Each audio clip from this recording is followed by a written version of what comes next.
بسم الله الرحمن الرحيم.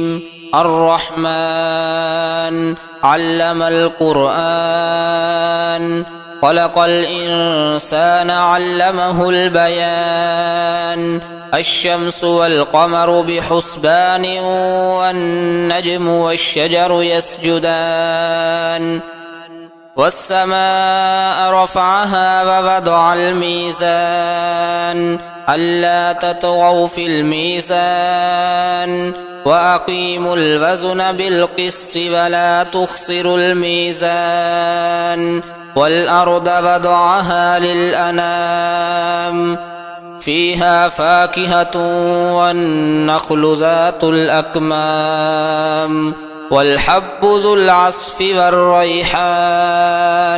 فبأي آلاء ربكما تكذبان؟ خلق الإنسان من صلصال كالفخار، وخلق الجان من مارج من نار. فبأي آلاء ربكما تكذبان؟ رب المشرقين ورب المغربين، فبأي آلاء ربكما تكذبان؟ مرج البحرين يلتقيان، بينهما برزخ لا يبغيان. فبأي آلاء ربكما تكذبان؟ يخرج منهما اللؤلؤ والمرجان. فبأي آلاء ربكما تكذبان؟ وله الجوار المنشآت في البحر كالأعلام. فبأي آلاء ربكما تكذبان؟ كل من عليها فان، ويبقى وجه ربك ذو الجلال والإكرام. فبأي آلاء ربكما تكذبان؟ يسأله من في السماوات والأرض، كل يوم هو في شأن. فبأي آلاء ربكما تكذبان؟ سنفرغ لكم أيها الثقلان. فبأي آلاء ربكما تكذبان؟ يا معشر الجن والإنس إن استطعتم أن تنفذوا من أقطار السماوات والأرض فانفذوا، لا تنفذون إلا بسلطان. فبأي آلاء ربكما تكذبان؟ يرسل عليكما شواظ من نار ونحاس فلا تنتصران. فبأي آلاء ربكما تكذبان؟ فإذا انشقت السماء فكانت وردة كالدهان. فبأي آلاء ربكما تكذبان؟ فيومئذ لا يسأل عن ذنبه إنس ولا جان. فبأي آلاء ربكما تكذبان؟ يعرف المجرمون بسيماهم فيؤخذ بالنواصي والأقدام.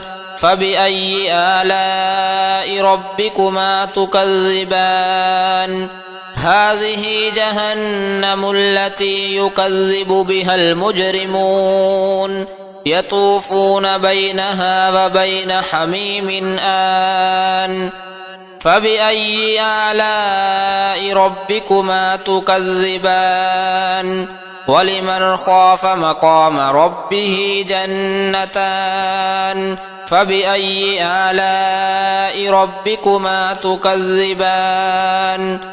ذواتا أفنان. فبأي آلاء ربكما تكذبان فيهما عينان تجريان فبأي آلاء ربكما تكذبان فيهما من كل فاكهة زوجان فبأي آلاء ربكما تكذبان متكئين على فرش بطائنها من استبرق وجنى الجنتين دان فبأي آلاء ربكما تكذبان فيهن قاصرات الطرف لم يطمثهن إنس قبلهم ولا جان فبأي آلاء ربكما تكذبان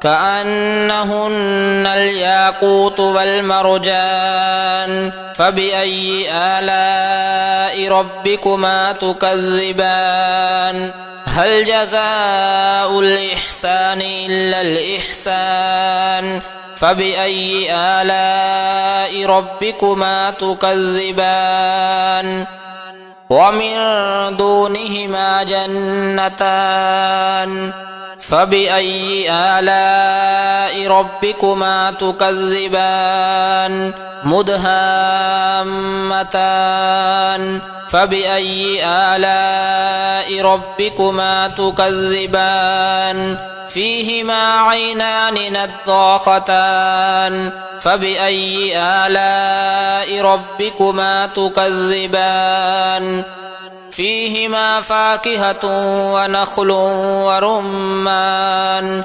فبأي آلاء ربكما تكذبان فيهن خيرات حسان فبأي آلاء ربكما تكذبان حور مقصورات في الخيام فبأي آلاء ربكما تكذبان لم يطمثهن إنس قبلهم ولا جان فبأي آلاء ربكما تكذبان متكئين على رفرف خضر وعبقري حسان فبأي آلاء ربكما تكذبان تبارك اسم ربك ذي الجلال والإكرام